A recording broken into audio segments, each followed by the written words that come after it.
மேடையிலேயே spend பண்ணுறேன் உங்களோட சேர்ந்து. ஆனால் இன்றைக்கி உருப்படியாக ஸ்பெண்ட் பண்ணியிருக்கோன்ற ஒரு ஃபீலிங் வந்தது.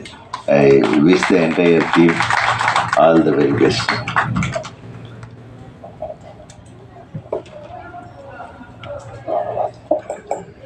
டைரக்டர் யார்? கரெக்டாக நீ தானே? கொஞ்சம் வா பார்க்க, ஒன்றும் பார்க்கவே இல்லை. நல்லா பண்ணியிருக்கீங்க. அதாவது யார்கிட்ட ஒர்க் பண்ணீங்க?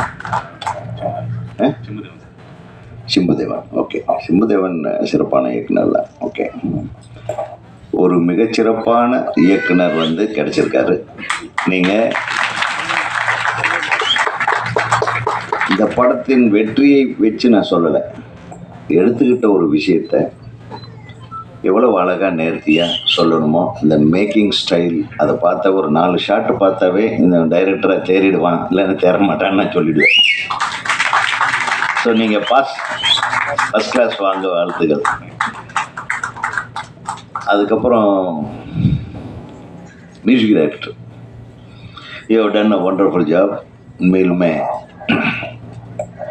ஒரு 15-20 வருஷத்துக்கு முன்னாடி கேட்குற அந்த மியூசிக்கோட இன்வால்மெண்ட் அந்த டியூன்ஸில் இருந்தது. அது நல்ல இயற்கையாகவே அந்த லிரிக்ஸ் நல்ல. தம்பி, நீ லிரிக் ரைட்டராகவே இருக்க வேண்டாம். பாடலாசிரியர்னு சொல்கிறவங்கெல்லாம் பாட்டு எழுத முடியாது. எமோஷனை ஃபீல் பண்ணுறவன் கொடுக்குற வார்த்தைகள் தான் பாட்டாகணும். நான் அப்படி தான்.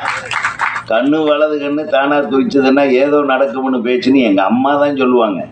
வலது கண்ணு துடிக்குதுரா, நீ கொஞ்சம் இன்னைக்கு விளையாட போகாதுன்னு போவேன். எங்காச்சும் முட்டியில் அடி வாங்கிட்டு வருவேன். இதெல்லாம் உண்மையா பொய்யா அதெல்லாம் கிடையாது. பட் அது நடக்கும் பாருங்களேன். ஸோ நம்ம எமோஷனலாக நம்ம வாழ்வியலில் நம்ம நடக்கிற விஷயங்களை உணர்ந்து அதை வெளிப்படுத்துகிற விதம் இருக்கு பாருங்க. அதுக்கு சரிசமமாக ஒரு டியூன் கிடைச்சிது. அந்த டியூனில் அந்த வார்த்தைகளை வெளிப்படுத்த முடியுது, உணர்வுகளை வெளிப்படுத்த முடியுதுன்றது தான் it's a combination of lyric writer and music director. இப்போ முதல்ல சொல்லுவாங்க, நிறைய இளையராஜா சார் கூட நமக்கு நிறைய சிங்கில், இளையராஜா கூட எல்லாருமே சிங்க் பண்ணிக்கலாம். பட் உணர்வு பூர்வமான விஷயங்களை சொல்லக்கூடியவங்க சீக்கிரம் சிங்க் ஆயிடுவாங்க. எழுத்து கூட்டி எழுதுறவனும் கவிதை எழுதிடலாம். கவிதைக்காக பாட்டு எழுதுறவனுங்களும் உண்டு. கதைக்காகவும் இந்த எமோஷனுக்காகவும் என்றைக்குமே நிரந்தரமாக இருக்கணுன்றதுக்காகவும் எழுதின கண்ணதாசன் மாதிரி பாட்டு எழுதுறவங்களும் உண்டு. இந்த வீடியோ உங்களுக்கு பிடிச்சிருந்தா லைக் பண்ணுங்கள், ஷேர் பண்ணுங்கள், கமெண்ட் பண்ணுங்கள், சப்ஸ்கிரைப் பண்ணுங்கள், மறக்காமல் பெல் ஐக்கானை கிளிக் பண்ணுங்கள்.